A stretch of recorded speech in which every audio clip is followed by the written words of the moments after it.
नमस्कार दोस्तों, मैं हूं संदीप इनफैलेबल और स्वागत है आपका एक बार फिर से हमारे इस ट्यूटोरियल पर। तो दोस्तों, आज के इस वीडियो में हम लोग आपके 12th क्लास का जो इंग्लिश का बुक है, यानी कि उस बुक के chapter number 7 a child is born का ऑब्जेक्टिव और लॉन्ग क्वेश्चंस का प्रैक्टिस करने वाले हैं। ठीक है, तो आइए प्रैक्टिस करते हैं। एक राय है आपके लिए कि अगर आपने जो है इससे पहले 2 वीडियो हमने इस चैप्टर के लिए बनाया था, जिसमें जितने भी पैराग्राफ्स दिए हुए हैं लाइन बाय लाइन मैंने इस चैप्टर का अनुवाद बताया है। तो सबसे पहले आप उसे देख लें। अगर आपने उसे नहीं देखा होगा तो आपको जो है राइट साइड में आई बटन दिखेगा, वहां से आपको लिंक मिलेगा। उन दोनों वीडियोज़ को आप देख लें ताकि इस चैप्टर का पूरा कहानी जो है आपको पता चल जाए। फिर आप जो है खुद ऑब्जेक्टिव क्वेश्चन को सॉल्व कर पाएंगे। ठीक है, मुझे बताना भी नहीं पड़ेगा, आप खुद ही जो है सॉल्व कर लेंगे और साथ ही साथ जो लॉन्ग क्वेश्चन है उसका आंसर भी आप दे पाएंगे। ठीक है, तो आप उसे पहले देख लें। आइए इस वीडियो में हम लोग ऑब्जेक्टिव क्वेश्चन को प्रैक्टिस करते हैं। और एक चीज, साथ ही साथ हम लोग लॉन्ग क्वेश्चंस का भी प्रैक्टिस के बारे में बात किए थे, लेकिन इस वीडियो में आपको पढ़ के उसको नहीं बताऊंगा। ठीक है, इस वीडियो के डिस्क्रिप्शन में आपको जो है लिंक मिलेगा, 2 लिंक मिलेगा। एक लिंक से जो अभी आपको ये पीडीएफ दिख रहा है ऑब्जेक्टिव वाला, ये आप डाउनलोड कर पाइएगा। दूसरे लिंक से जो आपके इस चैप्टर के अंत में क्वेश्चन दिया है ना, तो उस क्वेश्चंस को आंसर के साथ डाउनलोड कर पाइएगा। यानी दोनों लिंक आपको इस वीडियो के डिस्क्रिप्शन में मिलेगा। ठीक है, अभी इसमें हम जो है ऑब्जेक्टिव क्वेश्चंस को प्रैक्टिस करेंगे। ये सारे ऑब्जेक्टिव क्वेश्चंस मैंने जो है इस चैप्टर से बनाया हुआ है और ये बहुत ही इंपॉर्टेंट है। ये आपके एग्जाम में आ सकते हैं। ठीक है, इसलिए आप जो है केयरफुली इसे याद कर लें। चलिए शुरू करते हैं वीडियो। और सबसे पहले हम बात करते हैं 3 चीज़ों के बारे में, यानी हर चैप्टर के बारे में 3 बातें हम करते हैं। तो इसमें भी हम उसी तरह से आगे बढ़ेंगे। तो सबसे पहली बात कि इस चैप्टर का नाम जो है अ चाइल्ड इज बॉर्न है और इसे लिखा किसने है, तो जर्मन ग्रीर ने लिखा हुआ है। ये हमारी पहली बात हो गई। ये एक लेडी राइटर हैं या फीमेल राइटर हैं कह सकते हैं, तो याद रखिएगा कि ये एक फीमेल है। ठीक है, जर्मन ग्रीन इनका नाम है और ये एक फीमेल राइटर है, यानी ये एक ऑथरेस है। ठीक है, ये ऑस्ट्रेलिया की है, ये भी याद रखिएगा। कवियों के बारे में याद रखना है कि कौन जो राइटर हैं वो कहाँ के हैं, तो याद रखनी है आपको, ऑस्ट्रेलिया के ये हैं। दूसरी बात है इस चैप्टर के बारे में कि यह एक एसे है। क्या है? यह एक लेख है। हमने बताया है आपको, जब पैराग्राफ्स हमने बताया है, हम लोग उसे समरी नहीं कहेंगे।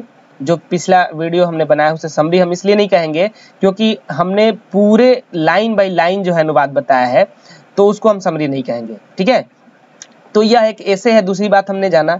तीसरी बात ये कि इस चैप्टर में हमें पढ़ना क्या था, थीम क्या था इसका, तो थीम ये था कि इसमें एक बच्चे के जन्म के बारे में हमें जो है पढ़ना है कि अलग अलग समाज में, अलग अलग संस्कृति में जो है एक बच्चे के जन्म को किस रूप में लिया जाता है, घर में तैयारियां किस रूप से की जाती है। जब किसी महिला को बच्चा जन्म लेने वाला होता है तो किस तरह की तैयारियां घर में चलती है, वो सारी बातें जो है इस चैप्टर के माध्यम से हमने सीखा।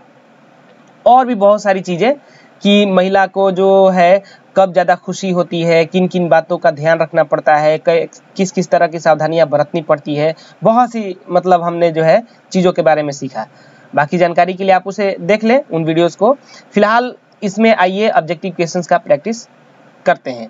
पहला हमारा क्वेश्चन है, German Greer was born in, इनका जन्म कब हुआ था, तो 1939 में हुआ था। German Greer was died in, कब इनका डेथ हुआ था, तो इन तीनों ऑप्शन में से कोई नहीं है जिनमें कि इनका डेथ हुआ था, तो नन ऑफ दिस कर लेंगे। ठीक है, अगला क्वेश्चन है, जर्मन ग्रीर वॉज एजुकेटेड इन, ये शिक्षा दीक्षा इनकी जो है कहाँ हुई थी, मतलब जर्मन ग्रीर वॉज एजुकेटेड इन, शिक्षित हुई थी कहाँ पर, जर्मनी, यूएसए, इंग्लैंड, ऑस्ट्रेलिया में जो है इनका शिक्षा पूरा हुआ था। ठीक है, इनका जन्म भी ऑस्ट्रेलिया में हुआ था और ये पढ़ी लिखी भी ऑस्ट्रेलिया में ही थी। अगला क्वेश्चन है, traditional method of child birth is accepted, जो परंपरागत जो प्रक्रियाएं हैं, जो तरीके हैं एक बच्चे के जन्म का, जो परंपरागत तरीका है वो एक्सेप्ट किया जाता है किस रूप में, तो कल्चरली एंड कलेक्टिवली, इस रूप में जो है उसे एक्सेप्ट किया जाता है। अगला हमारा क्वेश्चन आ रहा है 5 number, in traditional birth infant and mother mortality is, यानी ट्रेडिशनल बर्थ, ट्रेडिशनल मतलब परंपरागत होता है ना, तो परंपरागत बच्चे के जो जन्म होते हैं, शिशुओं के जो जन्म होते हैं परंपरागत तरीकों में, और मदर की मोर्टेलिटी जो होती है वो किस तरह की होती है।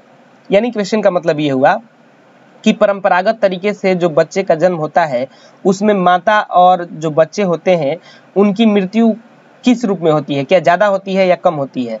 तो इस चैप्टर में हमने पढ़ा था कि ज़्यादा होती है परंपरागत तरीकों में, क्योंकि उस समय सुविधा वगैरह नहीं था ज़्यादा नहीं।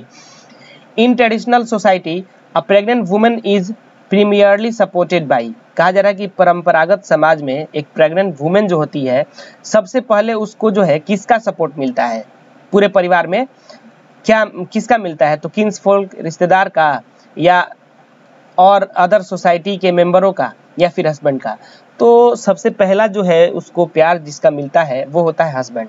हस्बैंड का प्यार और सपोर्ट जो है उसको सबसे ज़्यादा मिलता है और सबसे पहले मिलता है। In traditional society a women loss lose कहेंगे इसको, lose her own name and is known as the mother of her first born child but the west regards it is, क्या है, तो ये एक आउटरेजियस है, ठीक है। During pregnancy the best place for the women is, यानी pregnancy के समय में महिला के लिए सबसे बेहतर जगह कौन सा होता है, कहाँ अगर वो रहे महिला तो उसके लिए सबसे ज़्यादा अच्छा होता है, होटल में रहे या अपने लॉस फैमिली के साथ रहे यानी ससुराल में ही, या अपने मायके चली जाए। तो वो अगर अपने मायके चली जाती है तो उसके लिए बहुत ही बेहतर स्थान वो रहता है। इस चैप्टर में हमने पढ़ा है कि उस लड़की को लकी माना जाता है जिस लड़की को प्रेगनेंसी के टाइम में गांव जाने का मौका मिल जाता है, मायके जाने का मौका मिल जाता है। During pregnancy a woman prefers her mother's house because, pregnancy के टाइम में जो है एक औरत अपनी माँ की घर को पसंद करती है, क्योंकि मतलब अपने मायके को पसंद करती है, क्योंकि सी गेट्स प्रॉपर केयर देयर, क्योंकि वहाँ पे जो है उसकी अच्छे तरीके से प्रॉपर तरीके से जो है देखभाल होती है। वहाँ पे अपने भाई, अपने माँ, अपनी बहन, अपनी भाभी होती हैं जो बार बार इनसे जो है हर चीज़ों के बारे में पूछती रहती हैं। वहाँ पे मायके में जो है आदमी खुला रहता है, मतलब ये कि मायके में किसी तरह का शर्म लज्जा नहीं होता है, मतलब सब अपने जैसे होते हैं, तो वहाँ पे किसी बात को कहने में झिझक नहीं होता है, इसलिए वहाँ पे अच्छा होता है, ठीक है। When baby is born, it is a occasion of joy for, जब बच्चे का जन्म होता है तो ये एक जॉय अकेशन होता है, अकेशन मतलब अवसर होता है, किसके लिए, पूरे फैमिली के लिए, ये नहीं कि फादर के लिए, मदर के लिए, ग्रैंड मदर के, बल्कि पूरे परिवार के लिए जो है यह एक क्या होता है, ये एक अवसर होता है, यह एक त्योहार जैसा होता है।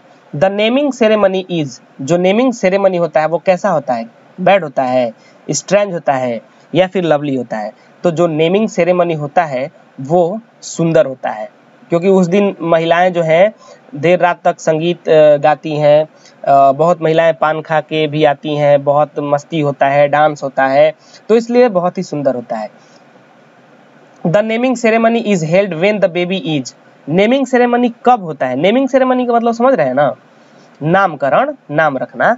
तो बच्चे का नामकरण जो है वो उत्सव कब मनाया जाता है, कब रखा जाता है बच्चे का नाम, जब बच्चा व्हेन द बेबी इज, जब बच्चा 10 डेज का होता है, 7 डेज का होता है, 5 डेज का होता है, तो जब बच्चा 7 दिन का हो जाता है तब ये सेरेमनी मनाया जाता है और उसी दिन बच्चे का नाम भी रखा जाता है, ठीक है। New clothes are brought for, यानी नए कपड़े आर ब्राउड फॉर लाए जाते हैं, नए कपड़े लाए जाते हैं किसके लिए भाई, याद है, नए कपड़े बेबी के लिए लाए जाते हैं, मदर के लिए नहीं, दोनों के लिए, बच्चे के लिए भी उसकी माँ के लिए भी। On the occasion musical program is given by, जो वो अकेशन होता है यानी जो अवसर होता है, जो म्यूजिक बजता है, जो संगीत चलता है, जो डांस होता है, वो किनके द्वारा होता है, तो वो महिलाओं के द्वारा होता है, by the women and girls, लड़कियों और महिलाओं के द्वारा, क्योंकि पुरुष तो आते हैं, बच्चे को देखते हैं, आशीर्वाद देते हैं, चले जाते हैं, महिलाएं ही हैं जो क्या करती हैं कि इस तरह की गीत संगीत में भाग लेती हैं। अ चाइल्ड इज बॉर्न इज, यह क्या है, शॉर्ट स्टोरी है, स्पीच है, तो यह एक ऐसे है, ये आता है, याद रखिएगा आप लोग। Who has written a child is born, तो जर्मन ग्रीड लिखी है। अगला है द सेरेमनी इज हेल्ड, किनके लिए होता है, क्या लड़का पैदा होता है तब या लड़की के लिए, ओनली फॉर बॉय या ओनली फॉर गर्ल, दोनों के लिए होता है। हालांकि एक लड़के का जन्म बेहतर माना जाता है, समाज की ऐसी धारणा बन गई है, लेकिन दोनों के ही जन्म पर यह सेरेमनी मनाया जाता है। In Bangladesh children are looked after by the, Bangladesh में बच्चे जो है किसके द्वारा देखभाल किए जाते हैं, फादर के द्वारा या फिर सिर्फ मदर के द्वारा या पूरे फैमिली के द्वारा। तो बांग्लादेश के नाम यहाँ पे आया है, कवियत्री जो है ये बांग्लादेश में गई है, कई जगह घूमी है, तब जाके ये इस जो है लेसन को इन्होंने लिखा हुआ है। तो जहाँ जहाँ इन्होंने जिस तरह के कल्चर को देखा है उस तरह से इन्होंने जो है व्याख्या किया है, ठीक है ना।